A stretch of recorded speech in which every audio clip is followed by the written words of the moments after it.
علیک یا سیدی یا رسول اللہ، الصلاۃ والسلام علیک یا سیدی یا حبیب اللہ، الصلاۃ والسلام علیک یا سیدی یا رحمۃ للعالمین وعلی آلک واصحابک یا خاتم النبیین۔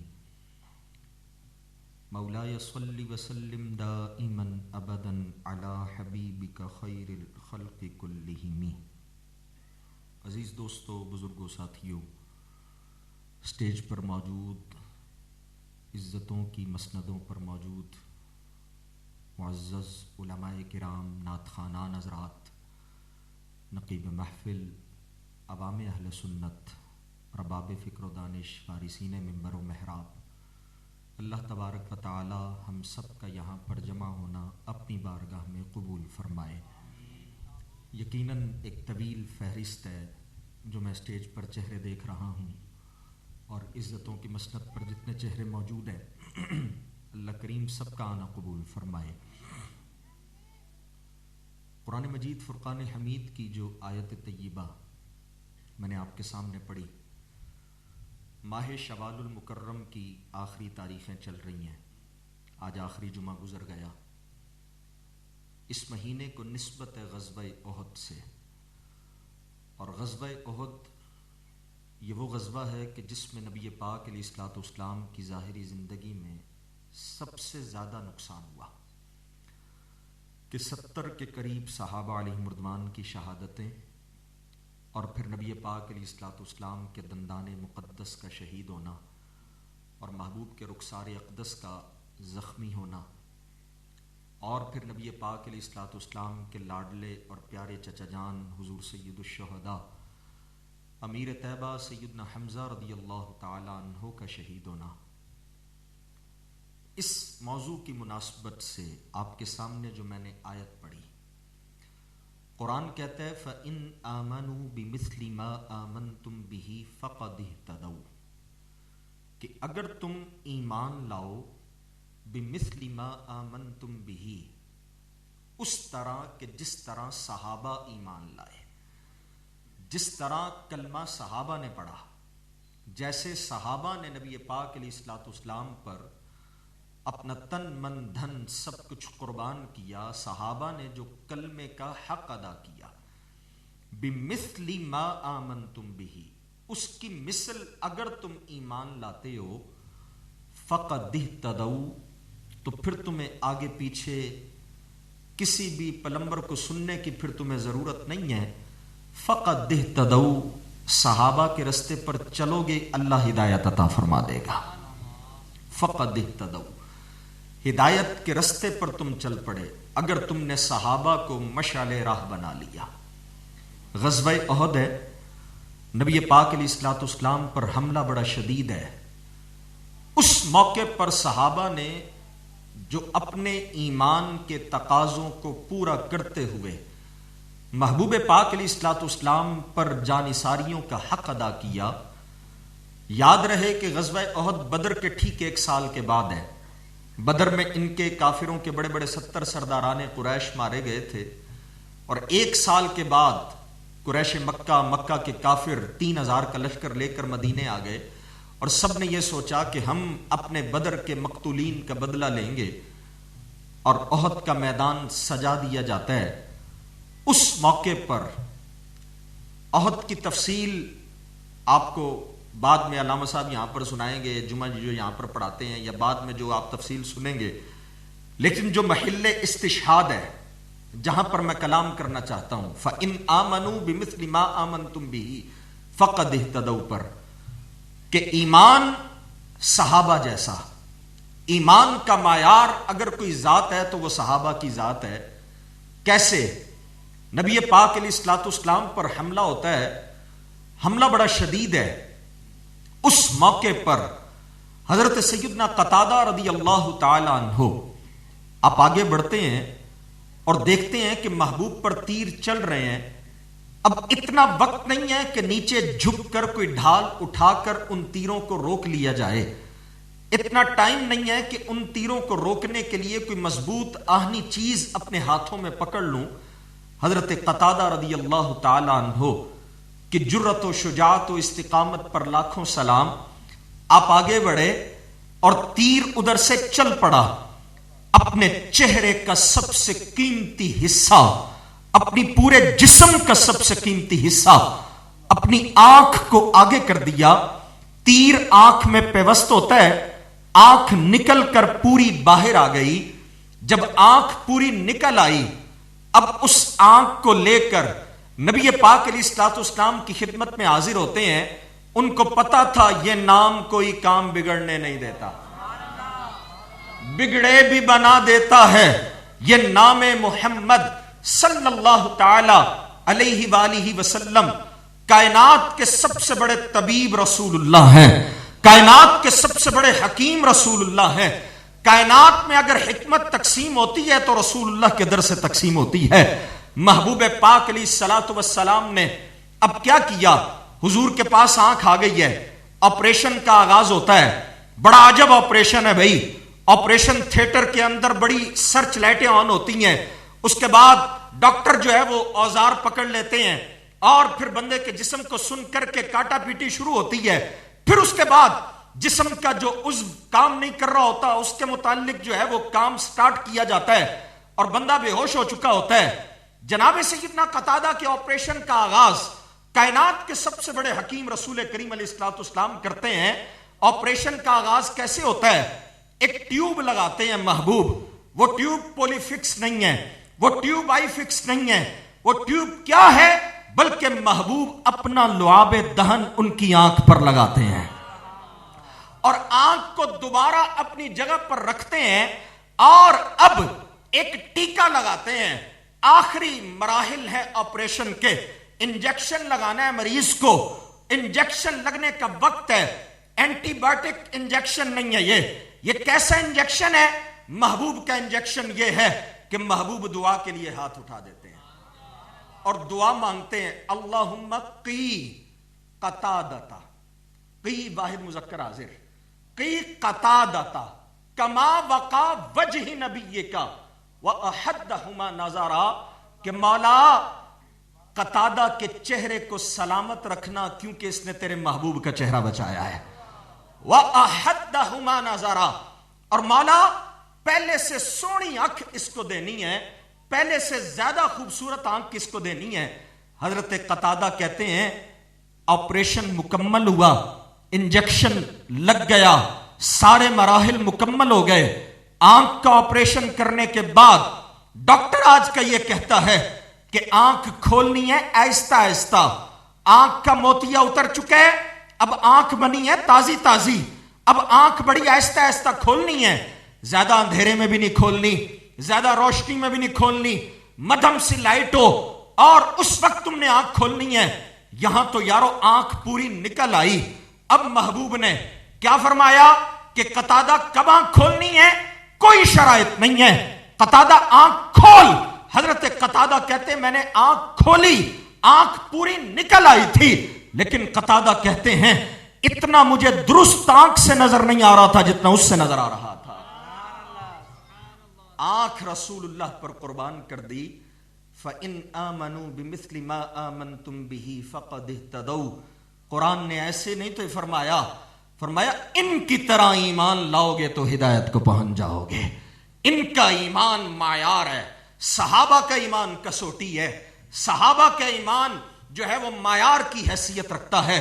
اچھا یہاں پر میں ضمناً مزید اگر عرض کروں، 99 ہجری میں 3 ہجری میں غزوہ احد ہوتا ہے اور 99 ہجری میں یعنی تقریباً آپ لگا لیں کہ 97 یا 96 سال کے بعد جناب سیدنا عمر بن عبدالعزیز رضی اللہ تعالی عنہ آپ کا جو ہے وہ دور سلطنت آیا.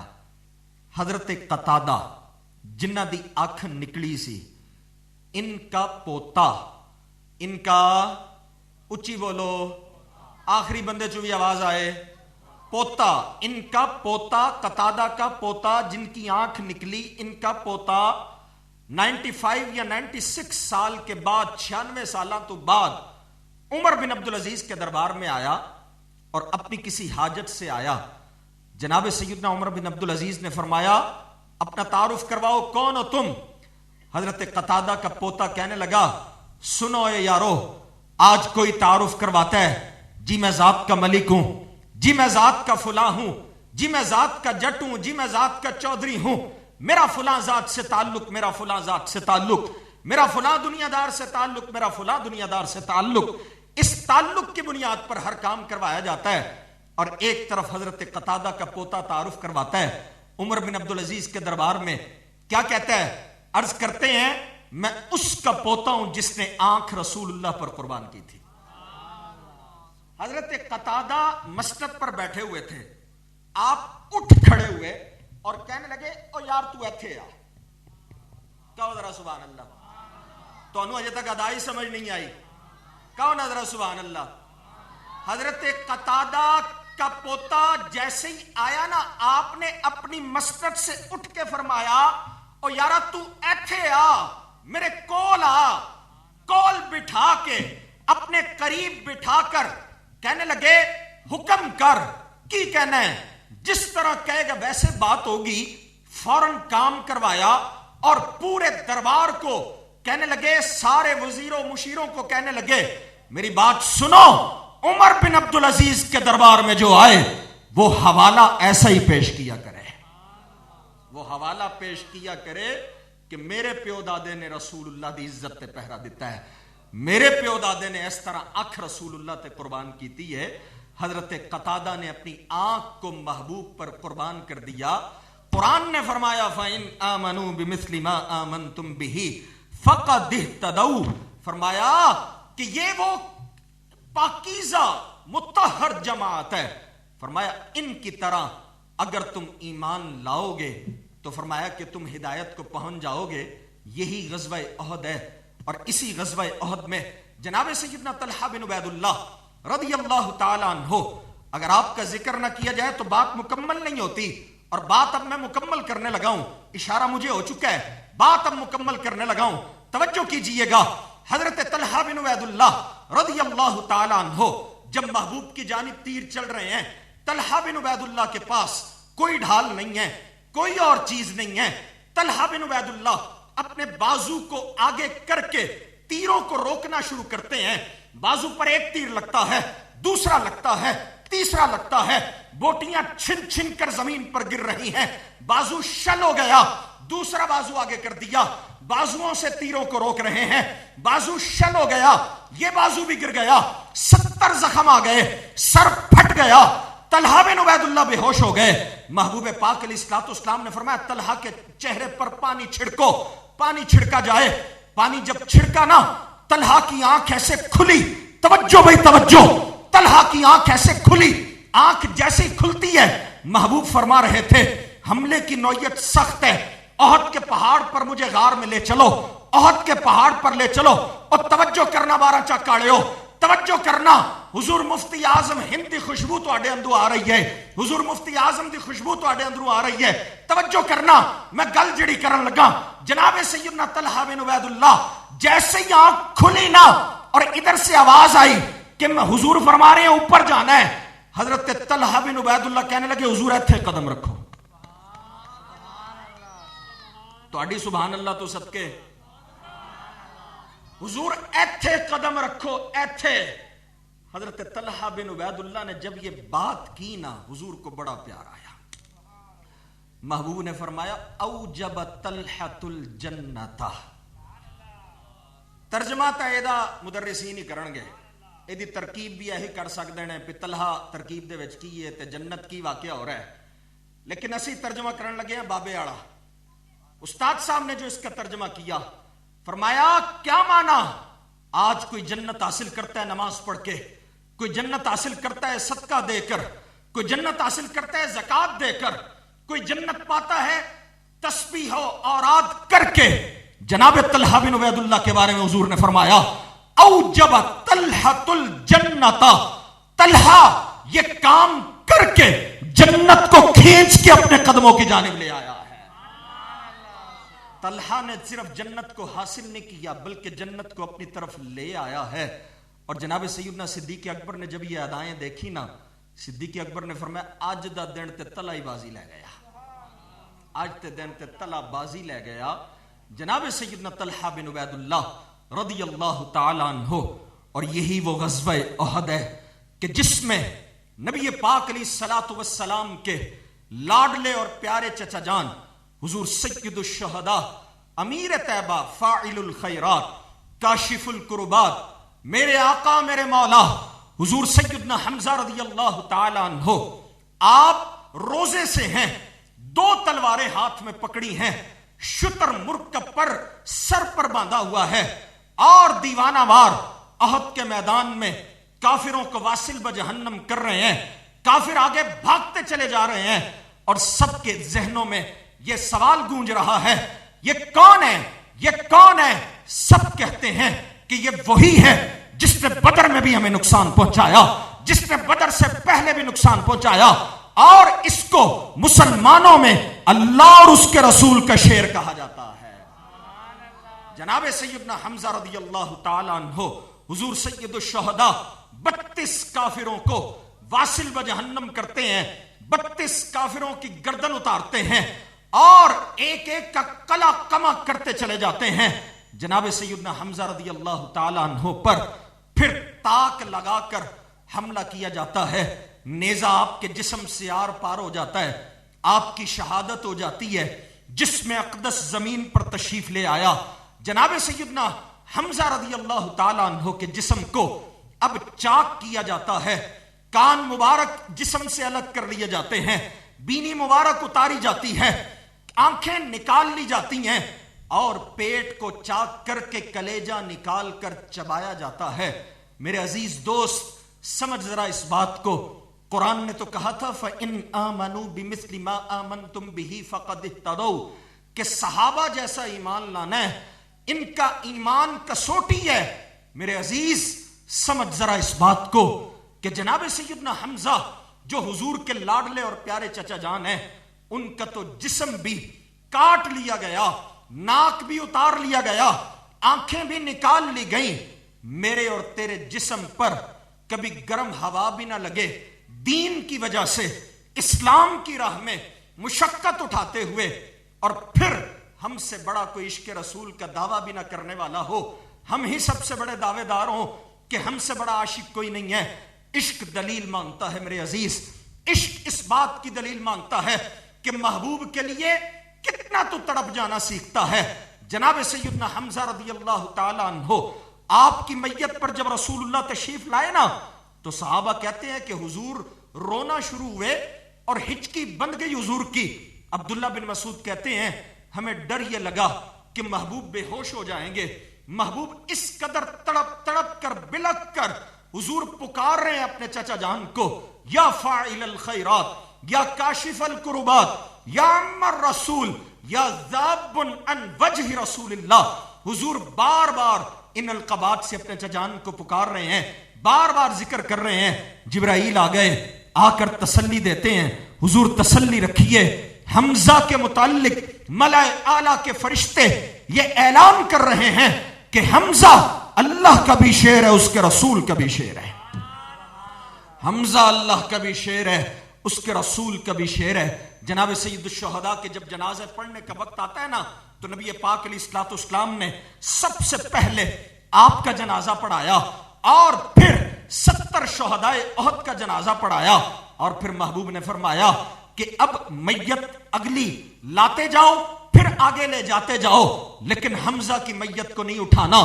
آدم سے لے کر آج تک یہ واحد بندہ ایک حمزہ رضی اللہ تعالیٰ عنہ ہے کہ جن کے بطن اقدس پر رسول اللہ نے 70 مرتبہ نماز جنازہ ادا فرمائی ہے۔ یہ علماء موجود ہے، واحد بندہ جناب آدم علیہ الصلوۃ والسلام سے لے کر آج تک کی بات کر رہا ہوں، صرف رسول اللہ کے زمانے تک نہیں، آج تک واحد ایک سید الشہداء کی ذات ہے کہ جن کے بطن اقدس پر 70 مرتبہ حضور علیہ الصلوۃ والسلام جنازہ پڑھتے ہیں۔ اور پھر یہیں پر اکتفا نہیں ہوتا، محبوب پاک علیہ الصلوۃ والسلام تدفین کے بعد حضور خود احد کے پہاڑ پر آپ کی قبور پر تشریف لایا کرتے تھے۔ تو آیا نہ درتے کیوں بد نصیبہ، ہزاراں رنگاں وچ رنگے دے محمد، کوئی آئے تو صحیح ان سے پیار تو کرے، کوئی آئے تو صحیح ان سے وفا تو کرے، کوئی ان سے رشتہ محبت استوار تو کر کے دیکھے، کوئی ان پر اپنا تن من دھن قربان تو کر کے دیکھے. پھر مالک اتنا کرم فرماتے ہیں کہ مالک پھر اس قدر ذکر کو بلند کر دیتے ہیں. مالک پھر اس طرح تیرے ذکر کو قیامت تک کے لیے زندہ کر دیتے ہیں. جناب سیدنا حمزہ کی قبر انور پر حضور خود تشریف لاتے ہیں اور پھر اہل مدینہ اور اہل محبت کا اس بات پر اتفاق ہو گیا کہ رسول اللہ کی بارگاہ میں اگر کسی نے آج بھی کوئی بات قبول کروانی ہو تو دو ہی وسیلے ہیں. پہلا وسیلہ سیدہ کائنات کا اور دوسرا وسیلہ سیدنا حمزہ کا. اور اہل مدینہ میں سے ایک بزرگ ہیں, ابھی بھی موجود ہیں مدینہ منورہ شریف میں. مجھے کہنے لگے بیٹا 4 نفل پڑھنے ہیں. کتنے نفل پڑھنے ہیں؟ آپ کی مشکلات کا حل بتانے جا رہا ہوں, وظیفہ دینے جا رہا ہوں. آج کل قوم ویسے بڑے وظیفے لبدی ہے. وظیفہ چاہیے قاری صاحب کوئی وظیفہ دے دو, کوئی گدڑ سنگھی ایسی آوے پہ گلا میرا دن چ پر جاوے, دکان تے میں کھلواں تے میرا جڑا ہے وہ سارے معاملات آسان ہو جان. ہر شخص وظائف کے متلاشی ہے. میرے عزیز, وظائف تب اثر کرتے ہیں جب انسان 5 وقت نماز پڑھتا ہے. اس بات کو ذہن میں رکھیے. وظائف تب انسان کی زندگی میں اثر کرتے ہیں کہ جب انسان تقوی و طہارت سے مزین ہوتا ہے. 4 نفل پڑھنے ہیں. استاد صاحب نے فرمایا کہ 4 نفل ہیں. 2 نفل پڑھو سیدہ پاک کی بارگاہ میں, 2 نفل پڑھو سیدنا حمزہ کی بارگاہ میں. 4 نفل پڑھ کر پھر دعا مانگو. ایک نور کا حالہ تمہاری زندگی میں بن جائے گا اور پھر اللہ کریم تمہارے غیب سے کام بنانا شروع کر دے گا. رسول اللہ کی بارگاہ میں وسیلہ دے کر دعا مانگو پھر ان دونوں کا, سیدہ پاک کا, سیدنا حمزہ کا, اور دونوں نوافل کا ثواب ان دونوں ہستیوں کی بارگاہ میں پیش کرو. فرمایا کہ پھر کبھی بھی یہ ہستیاں خالی نہیں موڑتی.